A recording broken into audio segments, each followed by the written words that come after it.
नांदगावच्या साकोरामध्ये मोरखडी बंधाऱ्याला पुन्हा एकदा गळती लागली आहे। बंधाऱ्याच्या गळतीमुळे लाखो लिटर पाणी वाया जात आहे। तातडीनं पाणी गळती थांबावी अशी मागणी केली जाते। अजूनही बंधाऱ्यातनं पाणी गळती होतीये, मात्र प्रशासन अक्षरशः ढिम्म आहे। बंधाऱ्याच्या भरावावरती झाडं झुडपं वाढली आहेत, त्यामुळे झाडांच्या मुळ्यांमुळे बंधाऱ्याला गळती लागली आहे। मातीचा भराव साथ सोडत असल्यानं बंधाऱ्याला धोकाही निर्माण झालाय। 2 वर्षांपूर्वी सुद्धा हा बंधारा फुटला होता।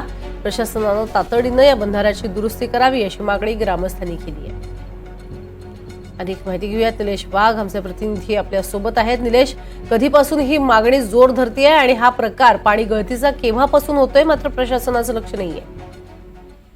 नक्कीच प्रज्ञा, आपण जर बघितलं तर हा नांदगाव वगैरे हा परिसर जो तो आवर्षणग्रस्त परिसर मानला जातो।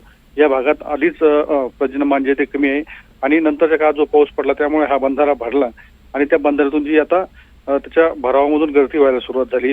मोठ्या प्रमाणावर पाणी जे ते या ठिकाणी वाया जात आहे, त्यामुळे या भागातील शेतकरी असतील किंवा त्यांच्या शेतीचं देखील नुकसान होतं आणि अशाच पद्धतीने जर पाण्याची जर गळती होत राहिली तर भविष्यामध्ये रब्बीचा हंगाम असेल किंवा पिण्याच्या पाण्याचे प्रश्न देखील यामुळे गंभीर होणार आहे। या भागातील ग्रामस्थांनी प्रशासनाकडे वेळोवेळी या बंधाऱ्याची गळती थांबवण्याबाबत मागणी केली, मात्र प्रशासनाकडनं कुठलीही हालचाल होताना दिसत नसल्यामुळे या भागातला जो बंधारा जो तो त्याची गळती सुरूच आहे आणि लाखो लिटर पाणी जे ते आता वाया जात आहे। लवकरात लवकर या बंधाऱ्याची गळती थांबवावी अशीच काहीशी मागणी आता या भागातील नागरिकांकडनं केली जात आहे। प्रज्ञा, नक्कीच, तुर्तास धन्यवाद या संपूर्ण माहितीसाठी निलेश।